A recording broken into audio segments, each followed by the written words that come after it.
Let's fight. A very good evening to each and every one of you guys. A very good evening to each and every one of you. And we are grateful for wherever you're joining us from at home here in Guyana, in the diaspora, whether that's the Caribbean, whether that is for the north, whether that's for the south. Let's fight, guys. Welcome in the ring. Good to have each and every one of you. We got a lot of stuff to get through. A lot of folks are going to be stopping by and sharing their views on several issues. Good to have all of you here with us already. Some of y'all are waiting. Comments coming through. Keisha Millington, Onessa Ward, Dean Fidel, Nakam, Longhorn, Onessa Ward, um, again, Binker Peters. Y'all are waiting.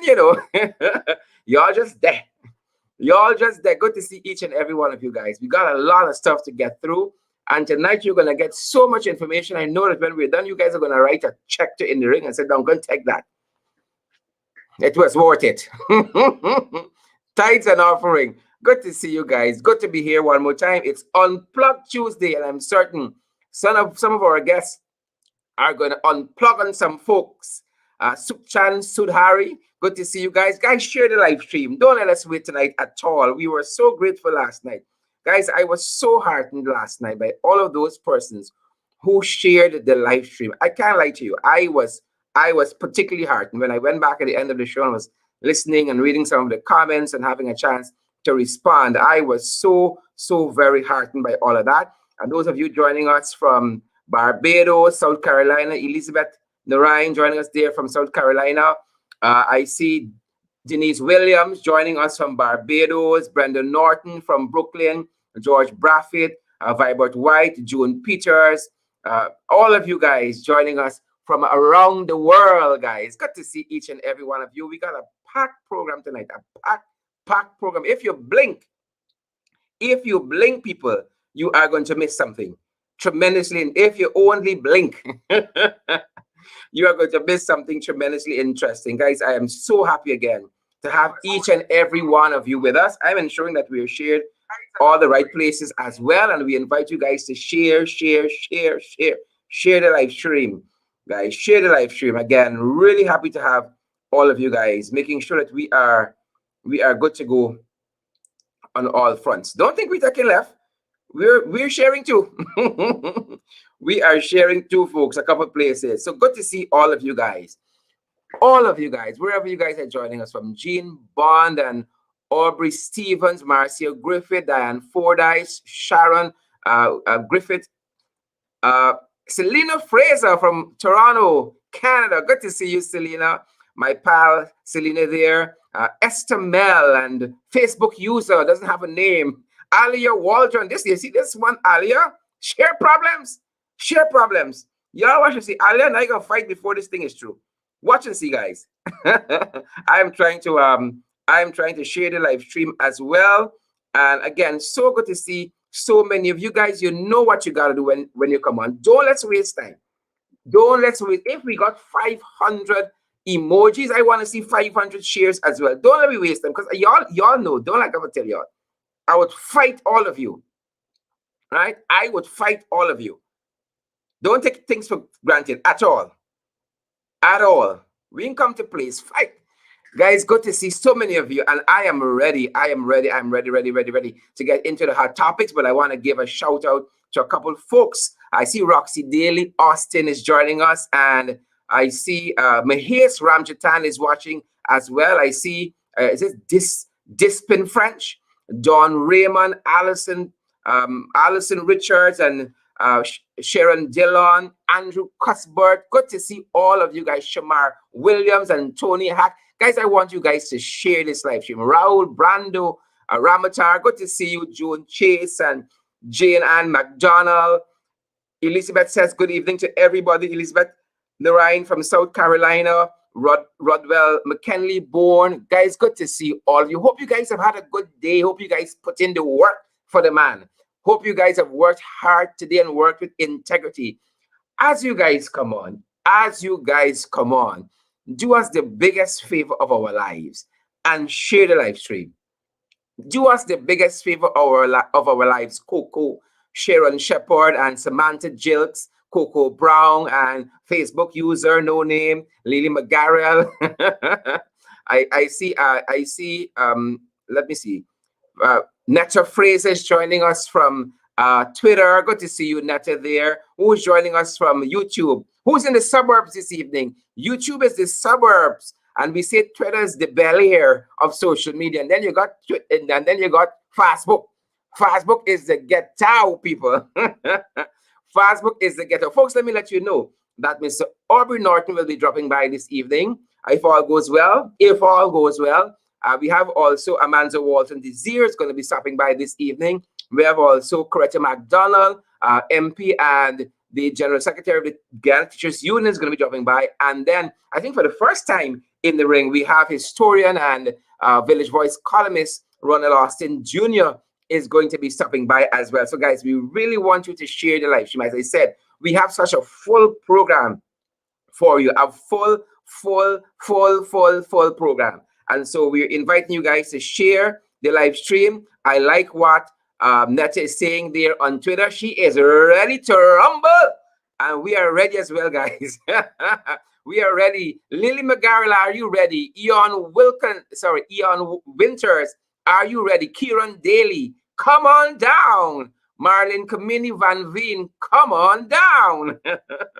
Anthony's a stepping stone. Anthony Stepping Stone, good to see you as well. Guys, we are privileged. I'm telling you, we are privileged. We do not take it lightly that we have your attention every evening during the week for this period of time, this 1 hour. Sometimes we go a little beyond that, but we are tremendously privileged. We are heartened.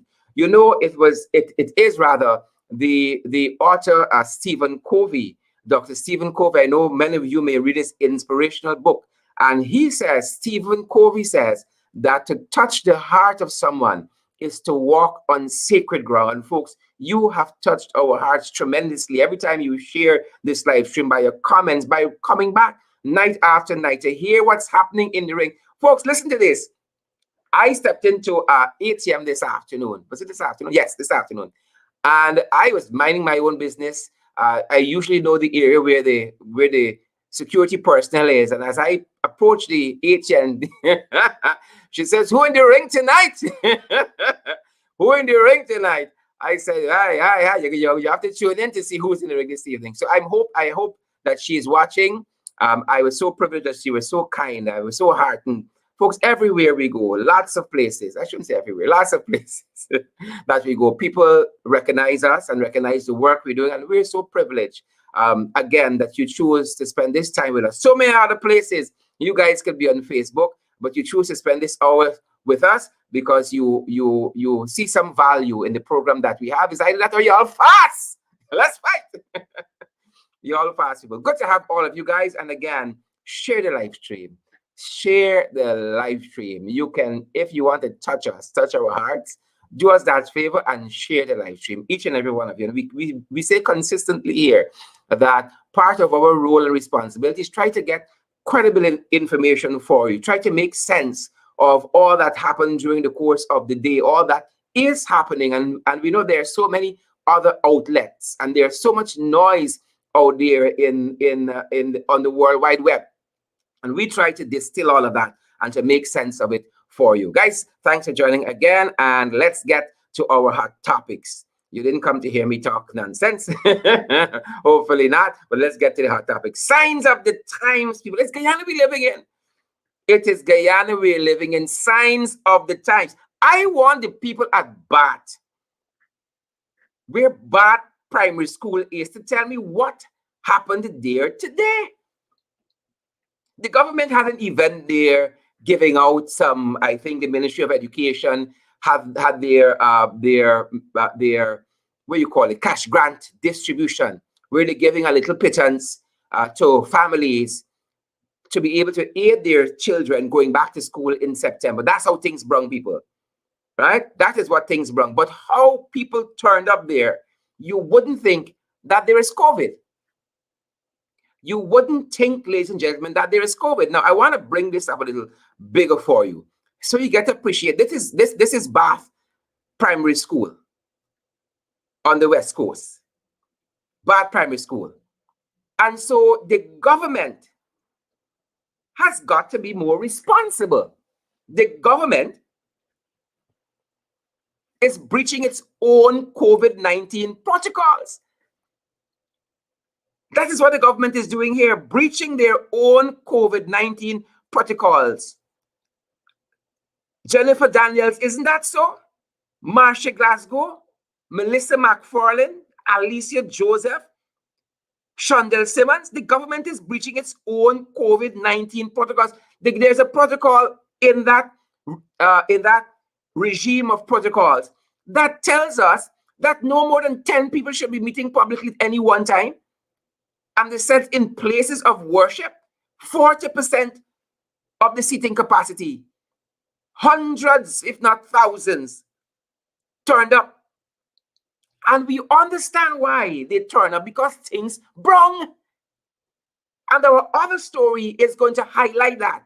Folks, as you come on, share the live stream for us, whichever part of the world you're joining us from. Whether you're at home here in Guyana, you're in the diaspora, internationally, share the live stream for us. So this was the scene at Bath. But no COVID bus turned up here. The GDF bus didn't turn up here. The police bus didn't turn up here. The government breaking its own COVID-19 protocols. The install regime. The catfish installation. This is madness, people. It is madness. So the government has some explaining to do. Who holds the government accountable? Who puts the government in the COVID bus and lock them up and charge them? It is you and I who got to hold them responsible. It is you and I. So this was the scene, as I said, again, of the Bath Primary School. Isn't that madness, folks? You know, whether you are a Trenchy, you're an Akavakamite, a Jagabat, a Jebusite, you know yourself. A trench crapo, you know that is wrong. You know that is wrong. Now, if you had seen that as perhaps an APNU AFC event, you all know you all would have been up in arms saying, jail them, throw the book at them, whatever is the penalty for COVID-19 breach. But when you and your supporters are doing it, you call it by other names. And that is not right, folks. That is not charitable at all. No, it cannot be charitable. It is not charitable. But I said to you, Linda McCalmont and Carl Miller and David Wood, Dexter Halley and Colleen Isaacs, Claudette Harry, Claudette Singh, we understand why people are responding in this manner, risking their lives and limb for $15,000 plus another $4,000, risking their health and their life. You know why? Because cost of living. That is why the cost of living has gone up. The cost of living has increased. Rochelle DeCosta, you know we are lying here. Simone Kennedy, Donna Frisco, share the live stream, guys. If you come late, you got to share twice. All to your profile, share to groups that you're in. Adam Prasad, is it not so, Adam? Huh?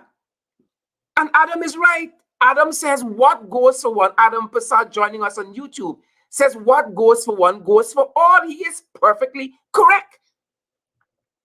And we cannot turn a blind eye. We cannot stifle our conscience at issues like these at all. Right? We got to be fair. And so part of the response you see there is particularly because COVID-19, not COVID-19, rather the cost of living, the two C's, COVID and the cost of living, has gone up. Right? Has gone up. As somebody said today, with this cash grant they're giving, you could buy 2 parcels of Boro. 2 parcels of Boro in the market. And you might get change for juice. 2 parcels of Boro. So, Christopher Ram, attorney at law and accountant, helped us today in a letter to the editor to understand why. Christopher Ram was responding to an announcement by DDL, Demerara Distillers Limited, saying that they are willing to give their employees 6% increase in salary over the next 5 years. And Christopher Ram says where inflation is currently 6% is useless. Perhaps we have to go to 60%. Christopher Ram says 6% is useless. And DDL is a private company. And he made the point, it isn't any better for the public servants. And mind you, public servants have been promised an increase since the first budget under this installed administration passed last year. The second budget was passed in March, early March, in which the installed vice president said in line item 6141, there is a package there for an increase in salaries for public servants. Months later, people, months later, we are still waiting. We are still waiting. And so automatically you'd understand that whatever increase they are going to give has to go beyond 6%. That is the point accountant and attorney at law Ram was raising. I don't always see, and we don't always see eye to eye with Christopher Ram, but I believe he has done his homework on this subject matter. And so he wrote a very, very strong letter, to say to DDL, this is nothing to brag and boast about because you're giving them nothing. Because they will be taxed on that 6% in a period where inflation is rising. He says inflation currently is at 3.8% going on 4. And he says for household commodities, your greens and your what's not in the market, it's even higher. And you and I know that. And that is why we can say, ladies and gentlemen, that with this education cash grant the Ministry of Education is giving out, you could buy 2 bundles of board in the market. And by the time you turn around, that is finished with. So Ram said, sorry, employees, but inflation. And that is a very, very persuasive argument. So the teachers haven't gotten, the public servants haven't gotten their increase as yet, which affects teachers. In addition to that, monies were approved by the National Assembly, including being approved by the opposition members of parliament, like myself. And to date, those monies that were approved for farmers, for instance, have not gotten to farmers as yet. Over the weekend, the minister with responsibility for finance within the office of the president, Ashley Singh, Ashley Singh said they are working on an optimal package. They are now working on an optimal package for the farmers and persons who are severely affected by the flood. Now, this is weeks later. These guys don't know what they're doing. They don't. Folks, as you're joining the live stream this evening, wherever you're joining us from, we welcome you in the ring. We got to fight, folks. We got to contend for the faith. And I invite you guys, wherever you're joining us from, to share the live stream this evening. It will be a tremendous, tremendous privilege for us to have you share the live stream. Ram is right. 6% can't work. Confusion powder. Confusion powder. Ladies and gentlemen, a couple of nights ago, we told you of back-to-back accidents or incidents, depending, of aircrafts locally. It's pocketory. Pocketory. And we told you guys, not a day goes by in this country. Oh, Father, it's not calamity. I don't know. We don't know if it's when Irfan went to Suriname. They said the Obi and Suriname strong. It's something. Like he went for a walk. He went for a bathe, something. But since August 2nd to now, some unexplainable events. And these aircrafts running off of the runway, in one instance, the propeller disintegrating, seem to be unexplainable. Purgatory. That is what we call it. When you can't make no more sense, it's purgatory. So that being said, ladies and gentlemen, the Fisher Bishop, thinking he has the answers, decided recently to wade into this issue. Now, he thinks he has some special knowing or knowledge of what transpired. But we all know he's a Fisher Bishop. He ain't know nothing. And this is what the Aircraft Owners Association said. Private Aircraft Owners Association. This is Fass. Well, not in those exact words, but it amounts to that. Fass, Edghill, Fass. The people said there are procedures when events like this happen. There are procedures that are to be followed, investigations that are carried out. Right? None of that has been done. Edghill step in and Edghill said suspend these services. No investigation, but isn't that how they operate? They said they were shocked. That is what they said. They are shocked. The Aircraft Owners Association. He has bypassed all of what has been put in place. In events like these, and he's just stepped in and to suspend. He's asked no question, met with no one. They went on to say, the Aviation Authority, that the CEO for the authority is on leave. Nobody has been contacted. He doesn't know what was responsible for what happened, besides purgatory, and he said to suspend. Guys, as you come on this evening, we invite you guys to share the live stream, wherever part of the world you're joining us from. Suriname, Barbados, Trinidad, Taiwan, Tokyo, Bombay, Mumbai, wherever you're joining us from. Wherever you join, Berbice, Lethem, Georgetown, Region 3, wherever.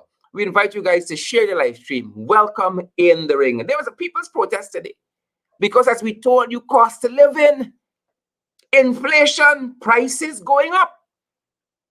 Right? Folks joining us from the diaspora, I'm using this opportunity to say on behalf of all my Guyanese brothers and sisters, you might got to increase the little thing you send because the spending power different now. So if you used to send the higher 50, you might got to increase to 60 because inflation. If I tell you 10,000 is with 2 head of borer, you understand what we're talking about? Inflation. So there was a people's protest today because things going up. The teachers union stepped out today. The teachers union, folks. I was in the barbershop this afternoon having my hair done. And a young lady was explaining to one of the gentlemen in the barbershop that she's having a get-together and that for her birthday, which is coming up shortly, and he's invited. Now the lady wasn't even talking to another fellow in the barbershop. He stepped in front. When is the celebration? Which part of the lodge are you living? You know why the man find it out? These days you got to eat out. Wherever free food sharing, you got to get it there. You see the price of boar and squash and so on the market. That is why the man find out. He don't know the woman don't know. He stepped in front. Where you living? What time is the party? What time is starting? What time is finishing? What's the menu? You got to eat out more now. Right? Now, it used to be when you go into a fancy restaurant, you're looking for stuff you don't eat on a normal basis. Well, now you're looking for bora. Yes, stew bora, You're looking for beef. People, let me tell you something. Tomorrow is holiday. Tomorrow is a holiday locally in Guyana. And I'm telling you, I'm eating all the beef for the rest of the year tomorrow. All the free beef for the rest of the year. And so it is because issues, economic issues, bread and butter issues are so dire. The teachers want a raise in salary, and they have other concerns as well. Right? They have other concerns. One of the concerns we shared with you recently is the fact that the General Secretary of the Teachers Union told her teachers not to be sharing out money. That's not why y'all go to school. Y'all go to instruct the nation's children, to mold the nation's children. Don't worry them on money. But today, the teachers went a step further. They went by Priya office and they said, Priya, we want increase. We want increase. Ladies and gentlemen, with that, I want to welcome the General Secretary of the Ghana Teachers Union, the Honorable Coretta McDonald, MP. Coretta, how are you doing? Hi, Sharon. Good night to you. Good night to the ringers. It's good to be in the ring. Let's fight. Let's fight. Right? So I want to fight Priya, man. Right? I want to fight Priya. Sharon, right? Good night to all except Dr. Hudson and the PS Mr. King. Yes. Coretta, hold my shot. Hold my shot, man. Wait, Sharon, don't go yet. Wait, just now. Folks, if you're getting any feedback in the audio, please let me know. I'll try to correct that. If you have any feedback in the audio. General Secretary of the Ghana Teachers Union, put this protest activity in the context for us. Persons might be passing on Brickdam, don't know what is happening, might be seeing the headlines in the newspaper, don't know what is happening. Put it into context for us. Sharon, thank you for having me on this program, and good night to your viewing audience there. I must say to you, Sharon, that trade unions, it is not strange that trade unions protest for better salaries and better wages and better living conditions. It's nothing strange. As a matter of fact, that was why trade unions were birthed, so that they can represent workers who couldn't speak for themselves, who couldn't bargain for better wages and salaries. So what you saw there today is nothing strange. As a matter of fact, let me bring it home. In 2018, we had this. Just the other day, we saw the GPL workers out protesting. They got raised in salary. We saw Gaisuko workers coming out protesting. They got raised in salary. So with teachers being out there, I don't know why this big alarm and why all of this sweating by Auntie Priya. I don't understand, you know, and this thing was such a curse for GTU to be out there. But let me say to the audience here, Sharon, that the GTU would have signed on to an agreement. Again, this is nothing strange. In every trade union that represents workers, their members, you usually sign on to an agreement that talks about salaries and the non-salaries benefits. Some agreements would span for a period of 2 years, some 3 years, some 5 years. Within those 2 years or 3 years or 5 years, there's always a clause which seeks to cover the union as well as the Ministry of Education. So it's the employer as well as the representative of the employees, where we usually say, look, in this agreement, if anything should happen, this agreement will still stand.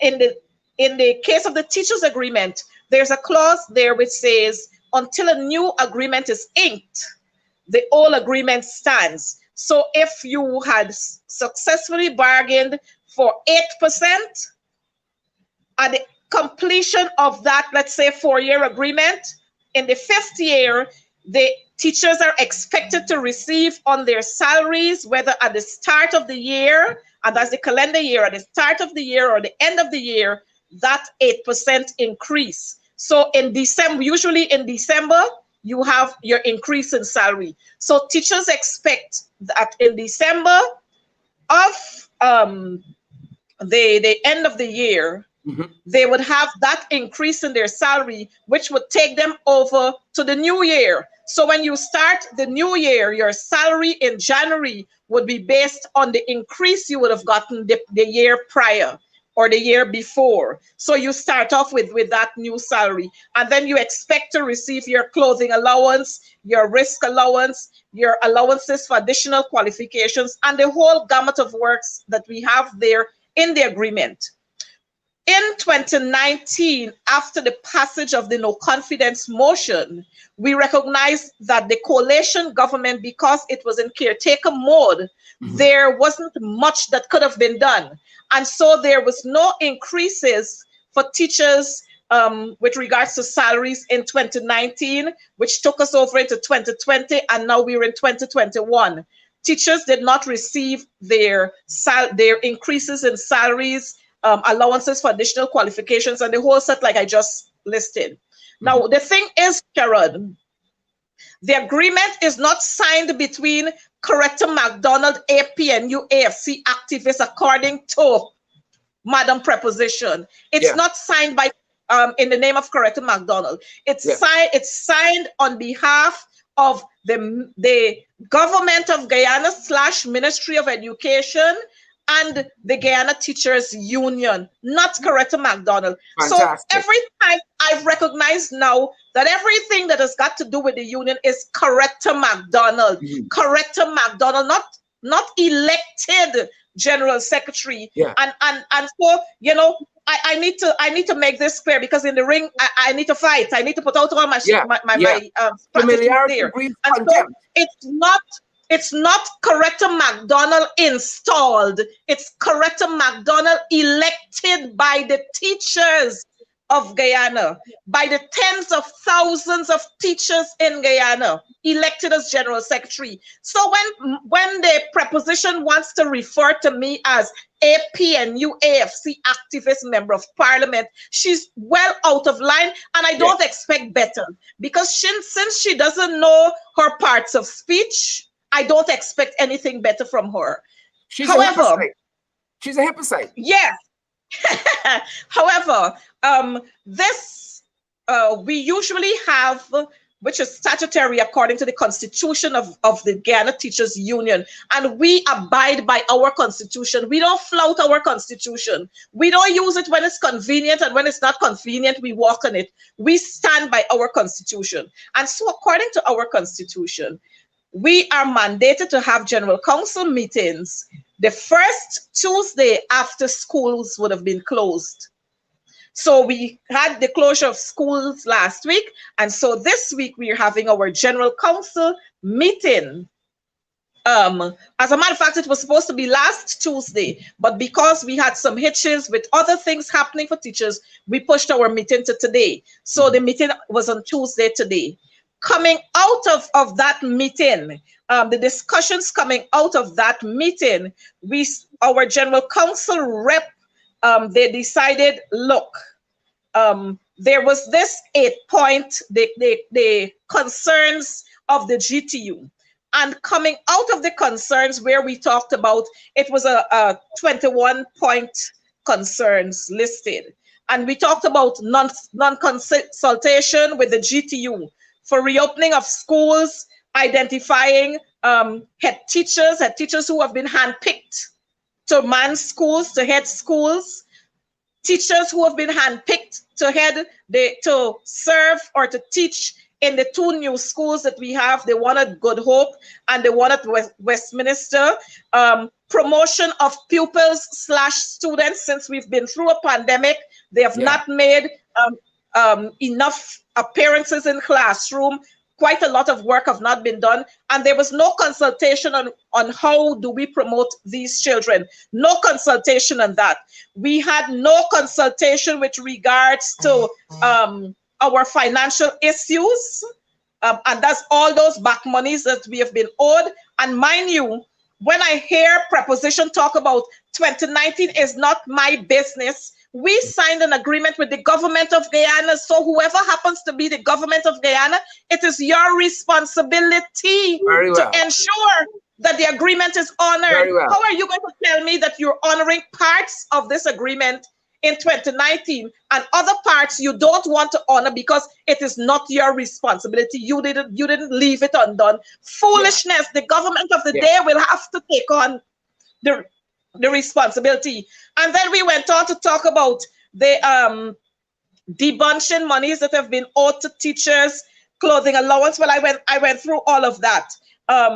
Providing updates on COVID cases in schools, you know, all these issues that professional people ought to sit and talk about. We've had, since March of this year, we've had no meeting with the Ministry of Education.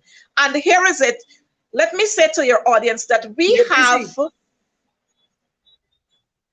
have a professional group, and this professional group is between the Ministry of Education and the GTU. Here is where we have the senior officers from the Ministry of Education and the officers of GTU. We're in a WhatsApp group.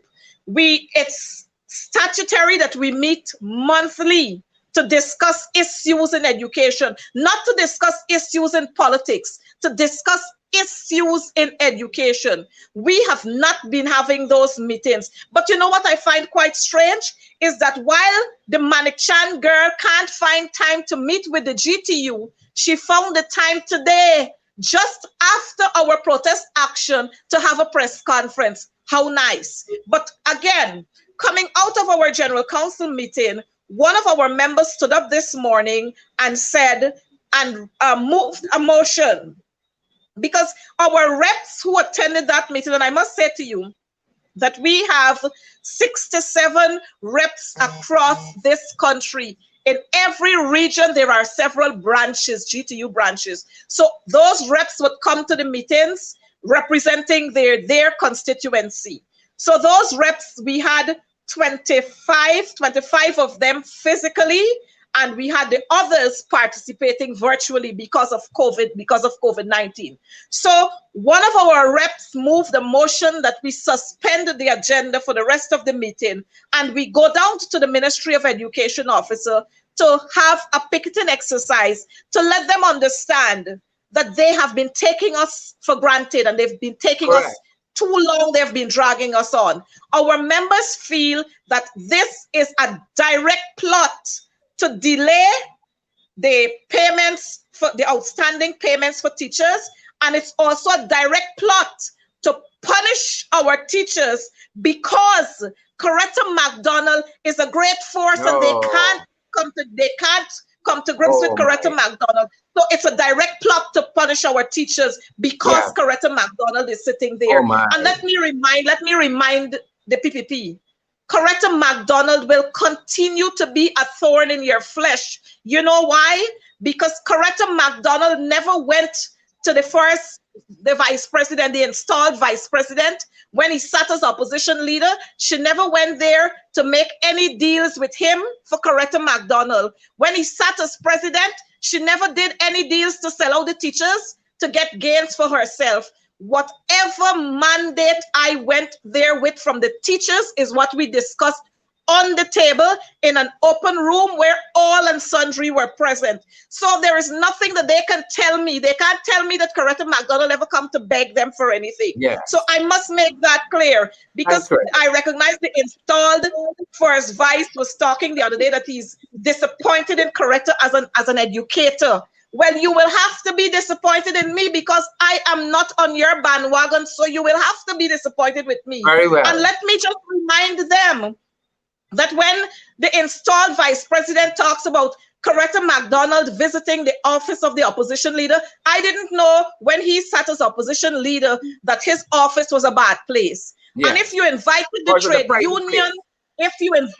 trade union, to a consultation to ask them to submit to you names of persons who you think would fit the criteria for the chairman of GCOM at that time, it was where he invited the civil society which included the trade unions. I attended that meeting. There was another consultation where I attended another meeting at the office of the opposition leader. I didn't know that that place was the forbidden garden and I wasn't supposed to go there. If I had known that, I would not have gone. But I went there as a respectable citizen, as a representative of the teachers and the workers of this country. So when Barajaglia wants to open his mouth to say foolishness, I went to the office of the opposition leader.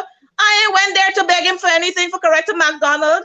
I went there to listen to what he had to say and to make our contributions as a trade union body. So let me share that with you, with your viewers, because you notice the PPP, they are good at peddling a whole lot of lies. They like drama. They don't like the facts. And when the facts hit them, you notice this afternoon how the preposition girls sweating at the press conference. When the facts hit them, they can't deal with that. And then so, they get to the crazy one from Barbie's program. Yes, and so we went out there this morning to have this picketing exercise because of all of these issues that have backed up. And they are now there.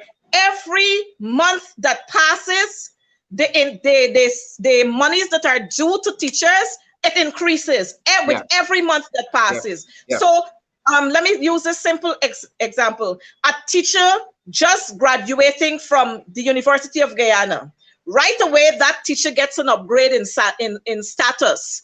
And because of that upgrade in status, that teacher's salary automatically moves from one level, it would move from one level to another level. That teacher might be jumping 3 tiers or 3 scales.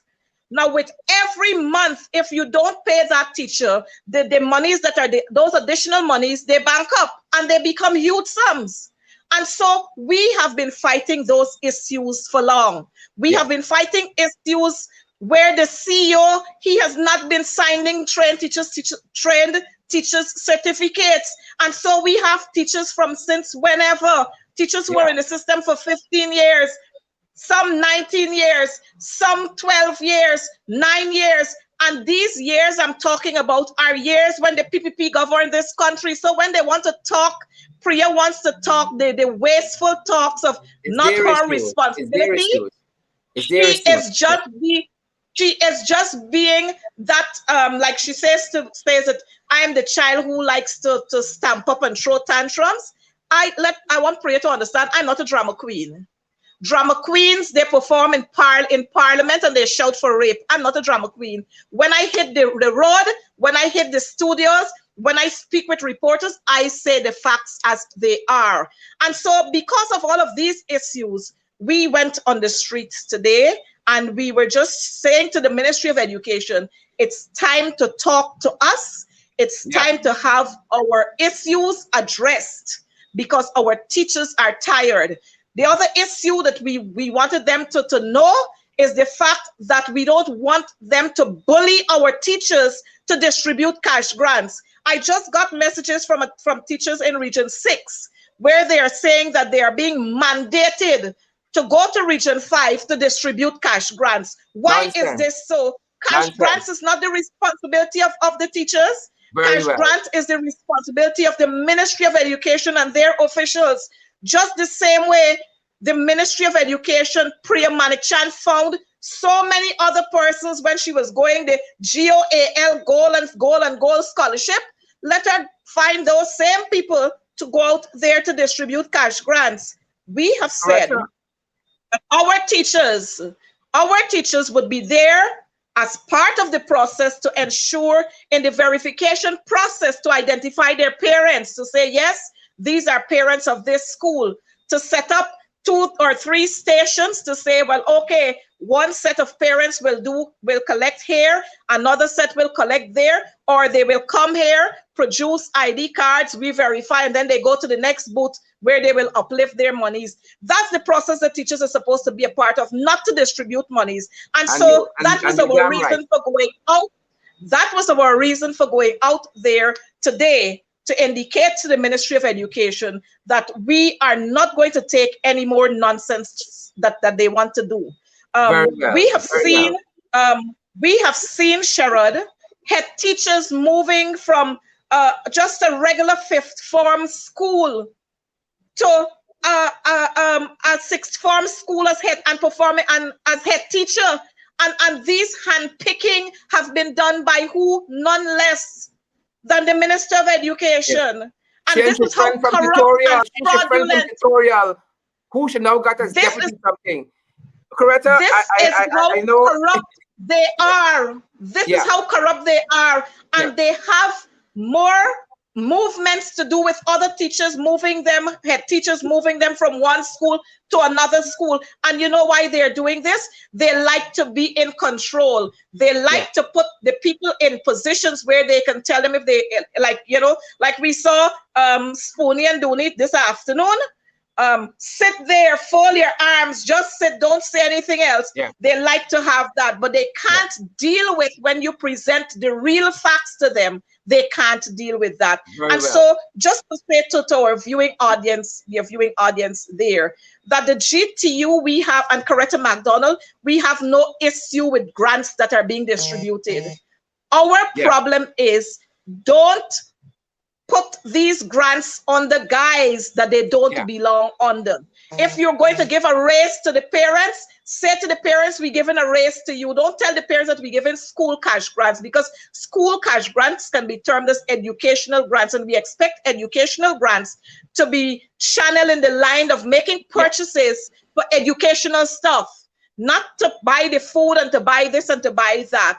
But you know the PPP, this is their way of softening the public, trying to come into groove into their hearts, because they know fully well that one, they are not supposed to be where they are, and two, the wickedness that they would have meted out to many of those public servants by dismissing them left, right, and center, and who they have not dismissed, they've transferred them very far from where they're living. So they know the kind of wickedness that they've done to Guyanese citizens. And this is their way of trying to bribe them, because you know what?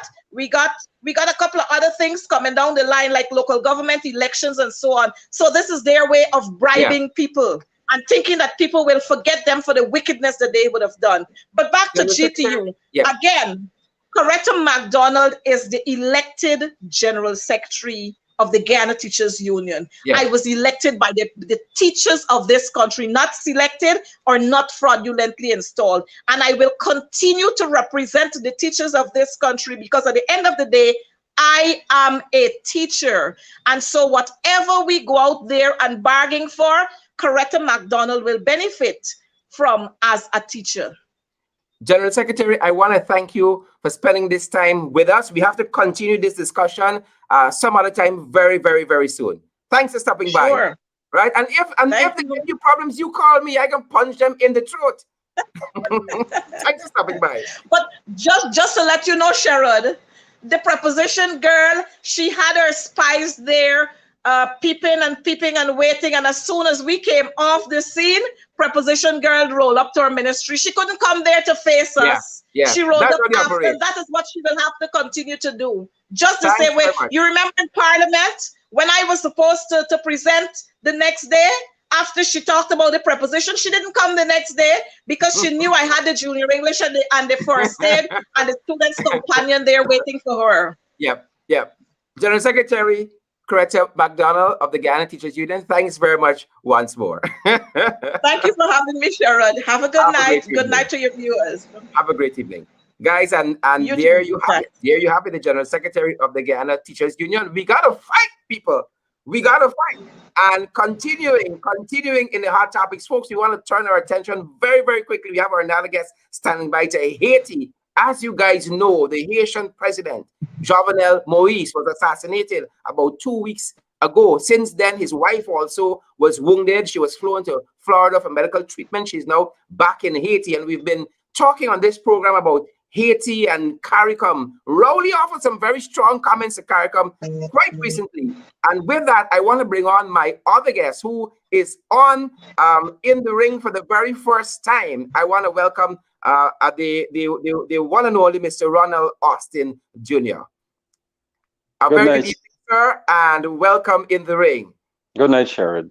Good night to your viewers. I would love if you center us up a little bit there, so our viewers can see this budding diplomat And Ronald, for those folks who are now getting an introduction to him, Ronald is a historian by training, and he's also a columnist with Village Voice. And I've had the privilege, I think, to teach with Ronald at some point in Mays.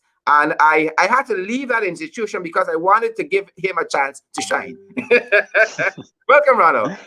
Yeah, I wanted you to stay because, you know, your talents, wherever you are, whichever institution you're at, I think your talents would be definitely valued. Yeah. But here we are. Thanks for your very kind words, sir. Ronald, we're following what is happening there in Haiti. And if I know anybody who can put this into context for us, you can do so. And so we've had the assassination, as we said, of the Haitian president. We saw what some considered to be a power struggle between the outgoing prime minister and the one who he had appointed to serve as prime minister. But I think what has really and truly set off the former chairman of CARICOM is the way in which things were done recently. So tell us what is happening currently in Haiti, and then we can get into the bit with CARICOM and where we stand there. Well, I'd like to, first of all, Sherrod, thank you for your kind remarks. I'd like to preface my comments with two very quick, important points. Number one, just in case persons were cursed with a very boring historian for a teacher, it's important that I remind persons the significance of Haiti. I don't like to talk about Haiti unless I make this point. So briefly, we must understand what Haiti represents to the region and the world. This is the first Black republic in the Western Hemisphere. They gained independence in 1807, 158 years before any other CARICOM nation got independence. Trinidad 1962, Jamaica 1962, Guyana 1966. The Haitians were freed slaves since 158 years before. And that decision to challenge or destroy the myth of white infallibility was Haiti's biggest crime. And because of that revolution, the Haitian Revolution is studied around the world. The strategies used by the Haitian slaves, the war strategies, are used in war colleges. Most notably, one of Europe's best general, Napoleon Bonaparte, who came to power in France in 1804, in 1802, while the revolution was hot, he said he's going to settle the niggers, and he sent his best crack generals down to the island of Saint-Domingue. That was the name before it became Haiti. And he was embarrassed, and that remains in the record. The second point I'd like to make quickly before I get into what's happening in Haiti. I am not a CARI skeptic. I believe that CARICOM has a purpose. I believe we should put some licks on them when necessary. I believe we should critique them, but we do need CARICOM. I'm an institutionalist, and I believe we should deconstruct whenever they make mistakes, but we need them. Now, it's important for viewers to understand, Sharon, that with all due respect to the deceased, Jovenel Moïse has been in power for a very tumultuous period. His constitutional time for rule had passed, and there was a lot going on in Haiti at the time. Gang leaders said to him, your time is up, you need to leave. It was wrangling back and forth. And what I think he was trying to do, he was trying to get some semblance of stability, and he was really trying to buy himself some time. And that created unease on the ground. I'm not saying this in anticipation of any justification for his death. What happened to him was absolutely abominable and should never be repeated in CARICOM. But I just want to say that persons must understand that leading up to his assassination, Jovenel Moïse was clinging to power. And the Trump administration, led by Pompeo, they encourage it. Because America, they have no issues with you if you are a strong man on their side. Yep. The record will show, Sharon, that Jovenel Moïse was out of favor with the Trump administration until he recognized Juan Guaido in Venezuela. Once he gave that recognition and he was in line with Trump's foreign policy objective, Pompeo and everybody stood off. And what happened is that the disaffection festered and it festered and it festered. And this is what you have today. But I must say, Sharon, that this thing with Haiti, persons need to understand, this is not a today issue. And CARICOM leaders, I suspect, don't want to touch Haiti. Haiti is problematic and intractable, no fault of their own. Once they got independence in 1807, they had to pay back France $21 billion.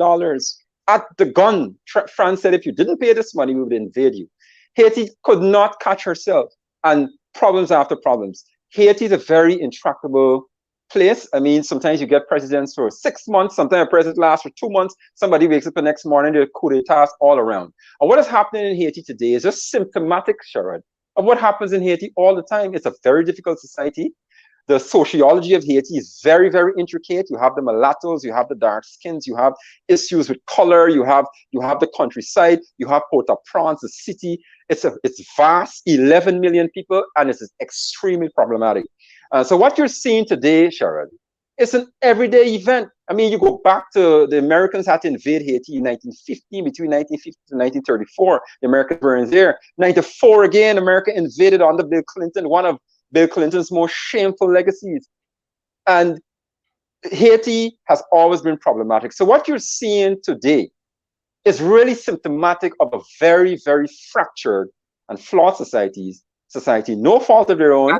And Ronald, you've said you're an institutionalist, and you did mention Trump being part and parcel of what was transpiring here in Haiti, but you cannot leave out Biden, because Biden didn't do much different than Trump did, if you want to be fair. And with CARICOM, I want to say that the success and failure of Haiti is to the extent that we have a successful CARICOM.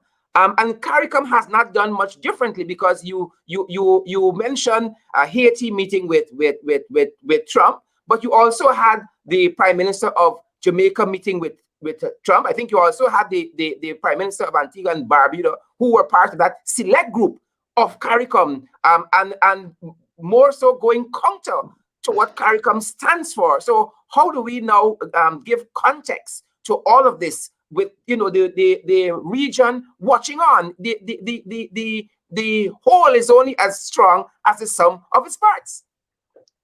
Sherrod, I agree with you, but I am an institutionalist. I'm also a realist. I also accept the realpolitik of what is happening in Haiti. And I'm not trying to cut CARICOM any slack, but Sherrod, it's not as simplistic as you may think. Mm-hmm. Haiti is our Afghanistan. You know, Afghanistan is intractable for years. The Soviets went there, they had to run out. In 1994, Bill Clinton sent 20,000 US troops to Haiti. And everybody thought with the US forces there, things would stabilize. The United Nations had a force in there. In 2002, everybody said that the instability in Haiti has ended when Jean-Bertrand Aristide came to power. Peaceful, the will of the people. Within a year, within 2 years, it was a coup d'etat. He was removed. Clinton sent soldiers try to settle the society. I am saying all of that, Sherrod, to say this. CARICOM leaders would prefer to stay out of that situation. They shouldn't, because the fact remains, Haiti is our problem. It is not the US problem. We, as a regional body, we have got to step up and deal with it. But I rather suspect that nobody wants to run afoul of the US. The US has always regarded Cuba and Haiti as two societies that they want to put their hands and get serious with. We know Joe Biden, again, everybody has the lesson of Clinton. Every US president is cognizant of what happened to Clinton in 1994. 20,000 US troops went into Haiti, Sharon.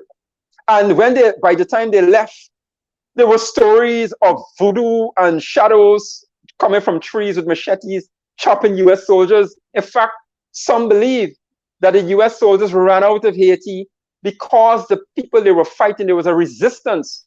Voodoo high priests got involved. They used to hold voodoo ceremonies. The soldiers were absolutely scared. They ran out of Haiti. I'm saying all of that, Sharon, to say to you that Haiti is not a simplistic. I don't believe there's any CARICOM chairman or any CARICOM grouping or any CARICOM policy that can come about that can change what's happening in Haiti. Haiti will require, in my estimation, Haiti will require an international response in the form of reparation for what happened to that country. A Marshall Plan, as it were, just like what America did for Europe after World War II, I believe that is going to solve Haiti's problems, but that is long term. Right now, you can have CARICOM issuing statements. I'm being realistic, Sharon. The realpolitik of the situation is that every time you go around Haiti, when you go to Haiti and you meet the leader, you sit down and you make agreements. You think that is the person with power you're meeting. Next thing you know, there's some gang leader with the real power.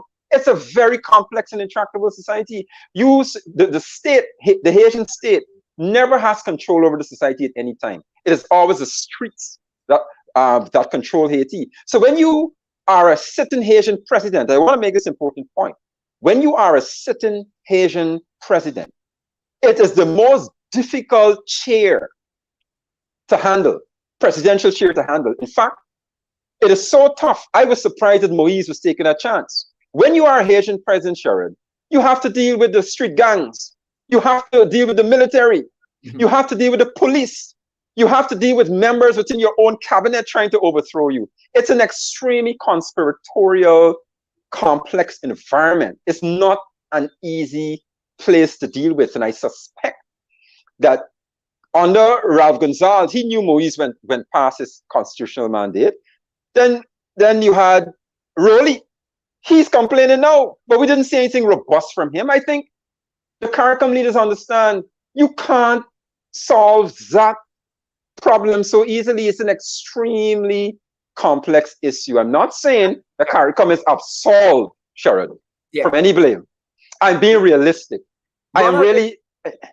Isn't one of the challenges the fact that there's no longer a united CARICOM, but you have all of these factions and cliques and conglomerates? It was Rowley who recently said in this statement that this core group who was trying to push aside the incumbent prime minister, the acting prime minister, Germany, Brazil, Canada, Spain, the US, France, and the European Union and their representatives.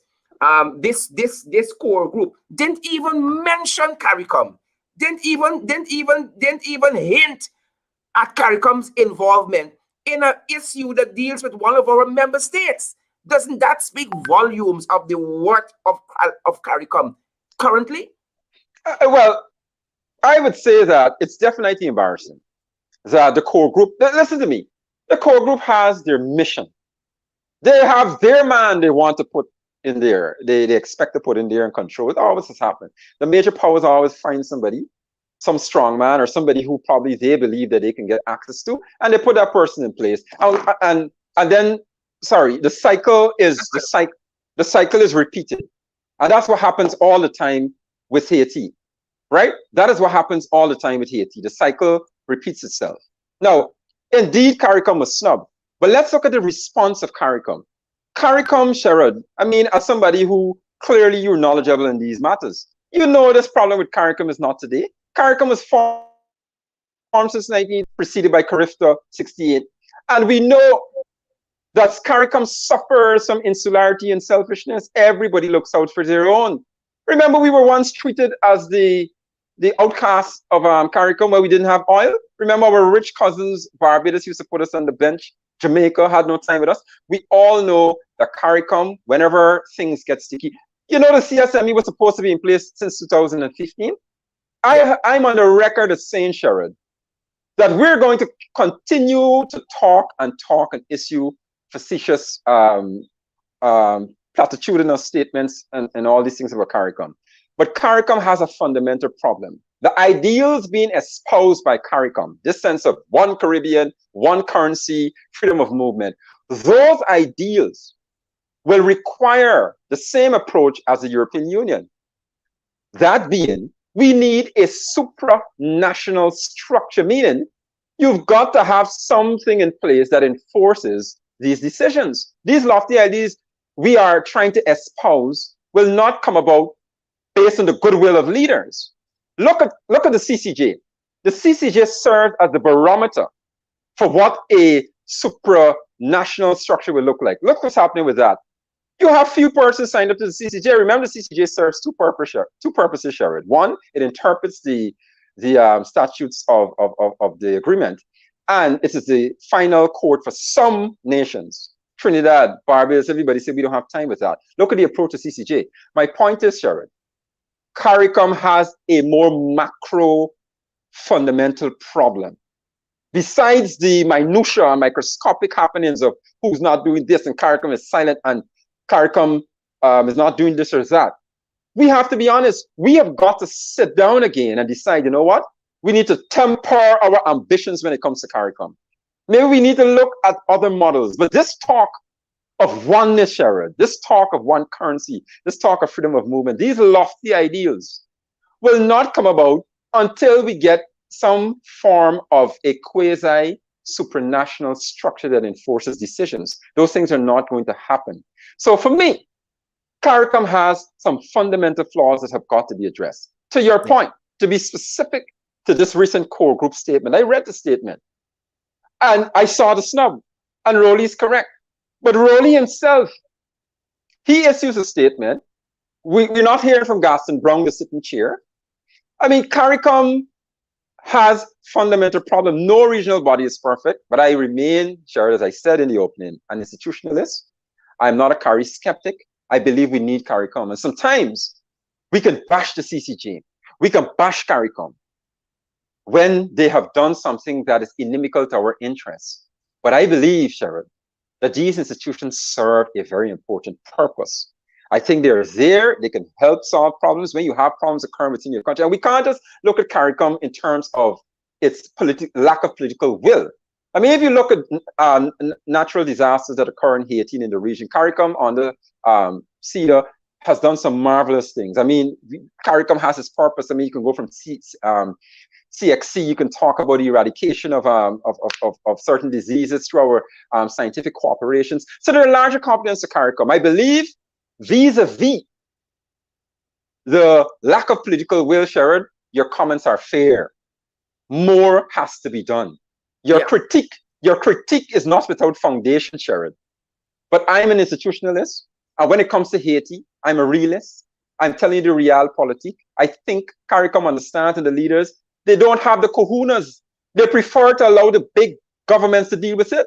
It's a headache. So they basically sit back and say, oh, America's going to do their thing. The Europeans are going to do their thing. So your critique, Sherrod, is not without foundation. But when it comes to this Haiti thing, it's very intractable. It's a very difficult situation. And as part of what Rowley said in this statement, he says by our own actions of now towing and genuflecting to those who see us as unworthy and irrelevant, we are continuously contributed. We have continuously contributed to our own demise, and perhaps that is where CARICOM is currently, in a state of demise. We've talked about this core group, and Ronald, you have said that this core group had their own man. But recently, let me bring us closer to home in terms of relevance. In CARICOM, didn't CARICOM have a core group that had their own man locally that they wanted? So well, is this karma? Sherrod, again, I'm a realist. Everybody has their man. If you have enough money, if you have enough connections, and if you say to the right powers that you're going to do what they want, and if you are a deal maker, and if you're willing to do transactions, this is the world we live in. If you are prepared to do the biddings of the people with power, and they're comfortable with you, this is how it happens all around the world. This is nothing new or strange. Guyana, we're going on as if it's something, it's a big hue and a cry. This is what happens. It is for you who has power to understand how these things operate and to protect and guard against it, not to allow it to lash you. And when it lashes you, you cry and say, oh, this and that. This is the world. This is what happens. People make deals. Everybody has their man or their woman. You know, I don't want to be sexist. So everybody has their person. If you talk the right talk, if you talk to the right persons, if you come to the table and you say, this is what I'm going to do for you, you can acquire power. It's a truth. It's a reality. This is a realpolitik. So when it comes to Guyana, I don't believe Guyana is exempt from that in any form or fashion. I have no evidence before me to say whether or not when it came to Guyana, there were any deals made. I have no evidence. But all I'm saying to you is based on the general trends of history and the general trends of geopolitics and the general trends of how nations interact. It is not far-fetched to come to the conclusion that yes, people have their man, have their person that they want to have in place. When it comes to Guyana, again, I'm a historian, I'm an academic, and I like to go on evidence. I have no evidence that anybody made any deals. But I'm saying to you now that based on the trends of history, based on the trends of geopolitics, it's not far-fetched to conclude that indeed the major powers had or have their man. Because this is what happens. I'm being realistic here. It happens all the time. Every single society you go around the world, whether you go to Africa, Asia, every single time the bell rings for an election, the world capitals begin to move. Right now, in the post-oil discovery period, we as Guyanese, I don't think we are alive to the fact how important this country has become. If things go awry here, the risk that is faced by one of the largest oil giants in this world could disrupt global security. So anything that happens there, if an ant runs across Regent Street, Washington wants to know, Brussels wants to know, Beijing wants to know. It's not like back in the days. So I'm saying all of that to say this to you. Guyana is not exempt from these happenings, Sharon. And giving you the realpolitik of the situation. It's just another day under the sun. Just another day. Ronald, finally, the ambassador from Antigua and Barbuda, Ron Saunders, he had said that his preference was for CARICOM to deal with the Haitian issue with some institutional strengthening and capacity from the international community to get the work done. Clearly, the international community have not been listening to us and CARICOM and anybody. There's an impending new Prime Minister, President of Haiti, sometime during the course of this very week. Is this problem going to be solved anytime soon, or where does CARICOM go from here to get back on track with some semblance of an international image? Because clearly the events over the last 72 hours tells us that we are nowhere close on the international scene. Sharon, two things. When it comes to the Haiti problem, I don't mean to sound pessimistic, but that is not solving for just now. The core groups, they're gonna put somebody in there, he's gonna rule, somebody will overthrow him, you'll have a coup d'etat. These problems run so deep, historical and sociologically extremely deep. It's not going to be solved for just now. Haiti is intractable at this point. It is our Afghanistan. Secondly, CARICOM, Sharon, has always struggled to have a uniform foreign policy. I mean, the time that we probably had a uniform foreign policy, if my memory serves me correct, was the invasion of Grenada, the whole Maurice Bishop affair. That time we were uniform. But at that time, you had some very strong leaders. You're talking about Forbes Burnham, you're talking about the Manleys, you're talking about probably Errol Barrow and those strong foundations. Yeah, those people are absolutely indefatigable. But I'm saying to you now that CARICOM, to return to any semblance of any worth in terms of making your voice heard and holding a firm position, that's not going to happen, Sharon. Right now, I can say to you, as we say in Guyana, it is dog eat dog, ya you ya me. COVID-19 has ravaged those societies. Tourism has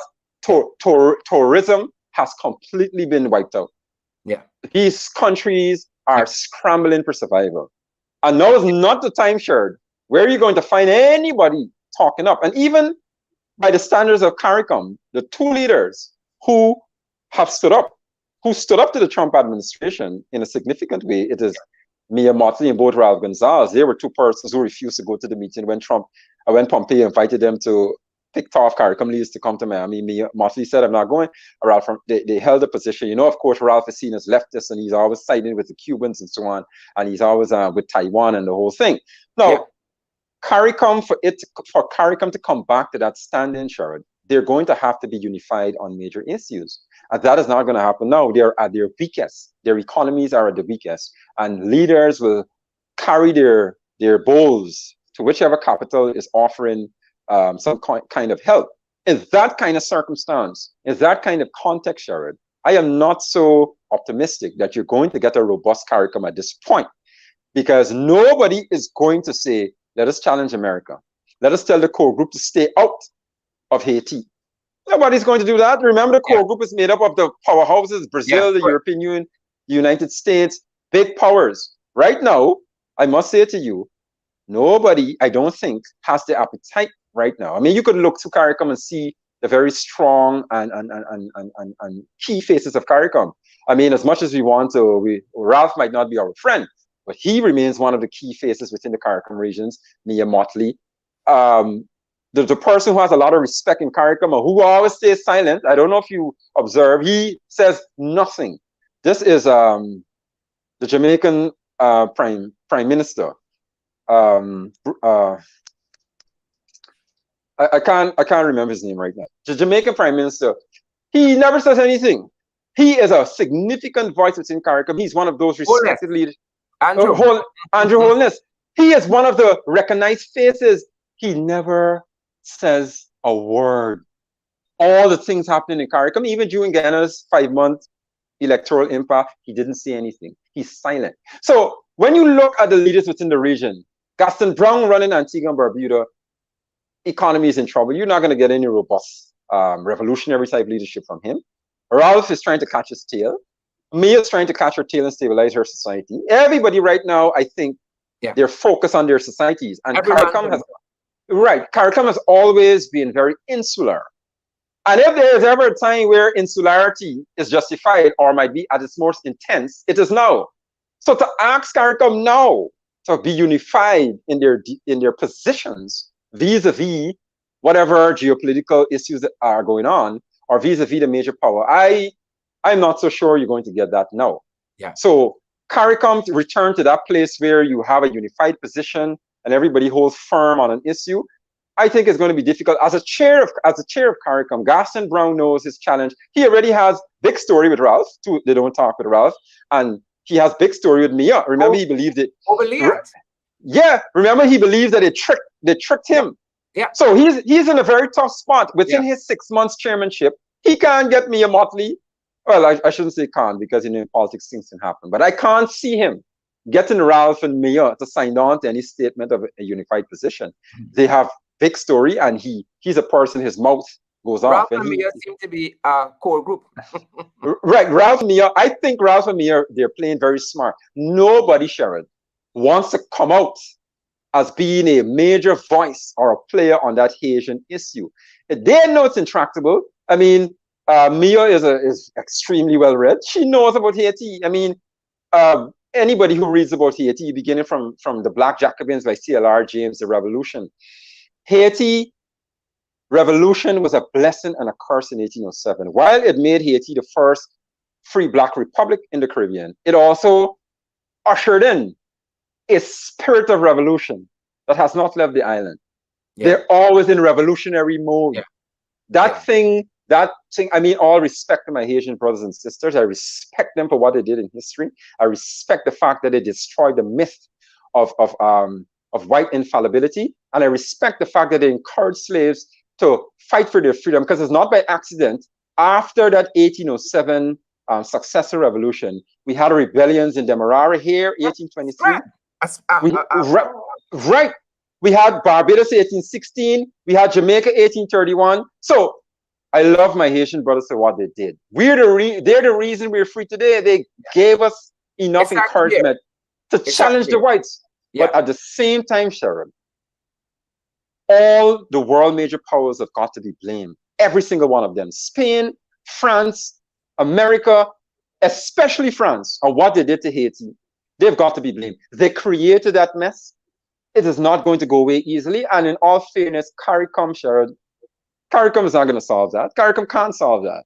It has to come from a global effort involving CARICOM. It's a massive effort. And frankly, nobody wants to make it their mission while in office. Remember, when you come to power as a president or a prime minister, you're thinking that I got 5 years to keep this chair. And if you decide you're dealing with Haiti, Haiti will drain you. It is just like it is just like Guyana and Venezuela. Anybody who has been past presidents, if you read their writings and you talk to past foreign ministers, will tell you the Venezuela unfair claim in Guyana drains you at any level of government. Haiti, Sharon, will drain you as a prime minister or president. It's intractable. Afghanistan.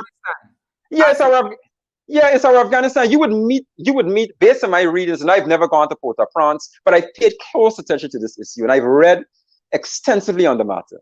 And you would go to Haiti, Sharon, and you would meet a president. You would meet somebody who you think has the sovereign power of the people, and you would sit down and make an agreement with him.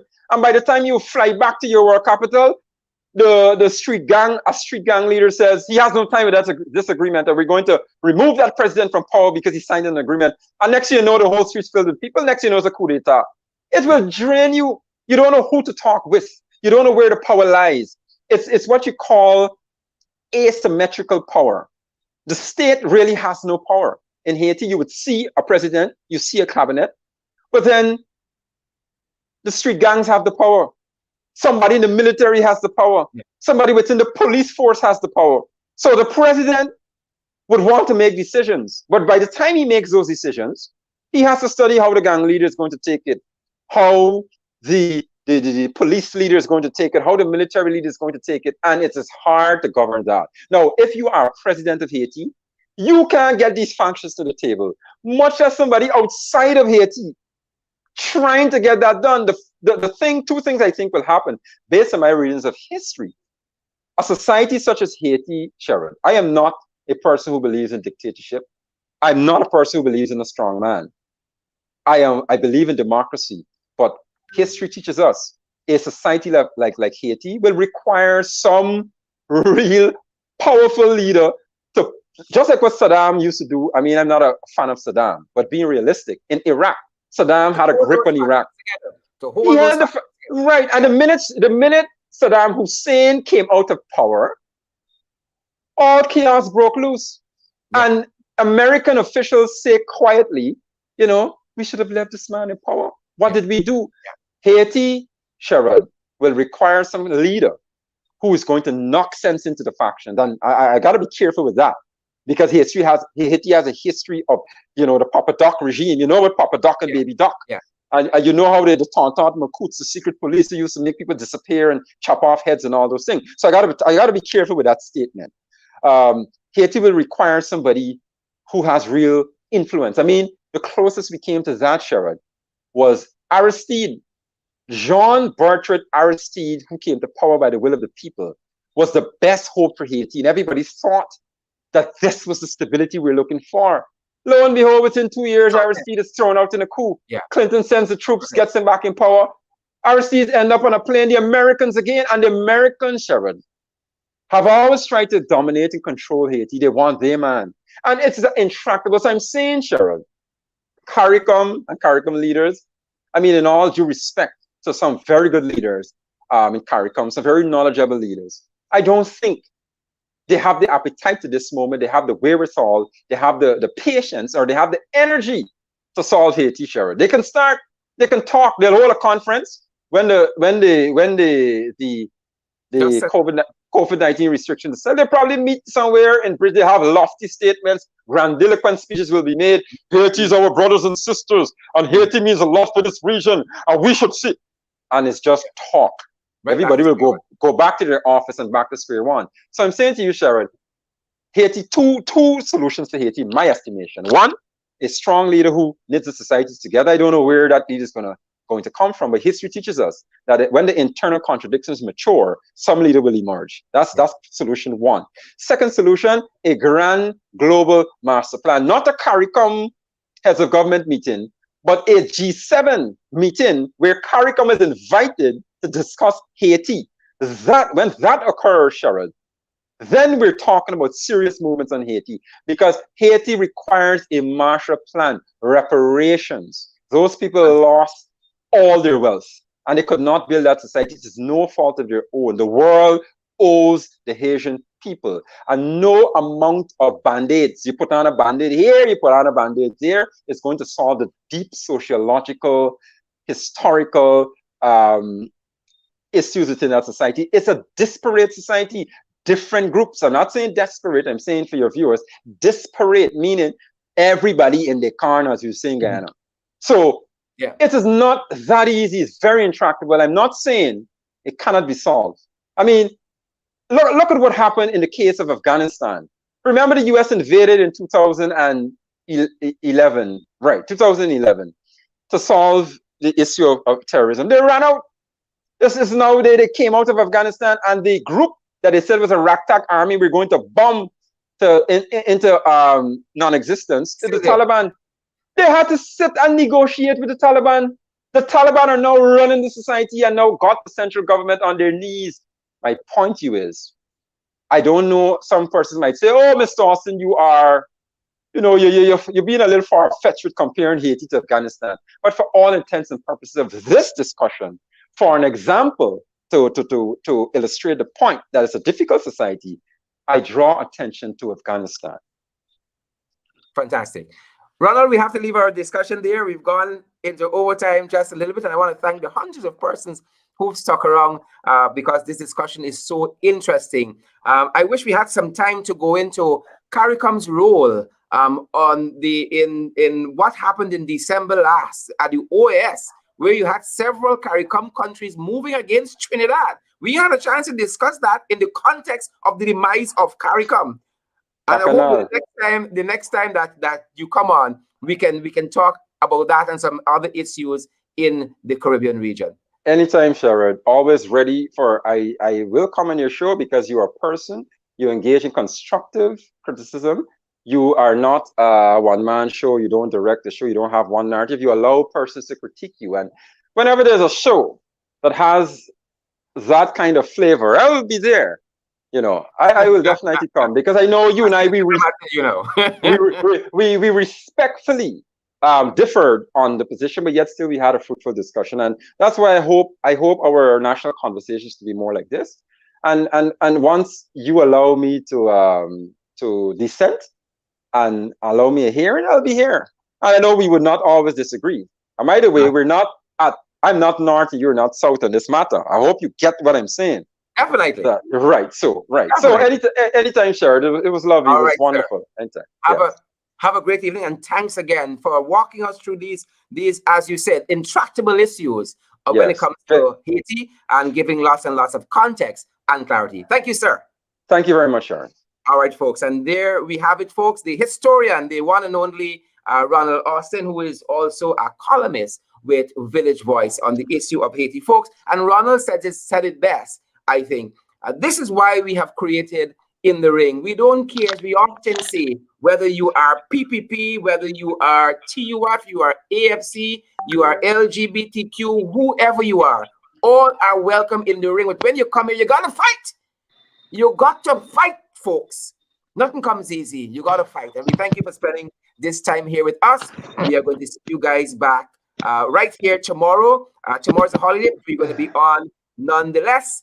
Great to see each and every one of you guys. COVID is real, and we encourage you guys to social distance, to wear your mask, to sanitize. This is why we have created this program, guys, that you can have good content, that we can have good discussions, that we don't just come and laugh and feel nice, and then we go back with the same old ideas and thought processes, that we come and we contend with ideas, and that the best ideas rise to the fore and our country moves forward positively in that manner. We're frightened, y'all, and we hope y'all are frightened us. Thanks for staying with us. Again, so many hundreds of you gone way past our program time, but often we do this because the content of the program is so rich. We want you guys to benefit as much as possible. As you go, share the live stream, and those persons who are coming back to watch us later on, share the live stream as well. Folks, if you are still here and you didn't share the live stream, you're wicked. You're wicked. You're a jackabat. Share the live stream and change that. Thanks for joining us. Stay safe, folks.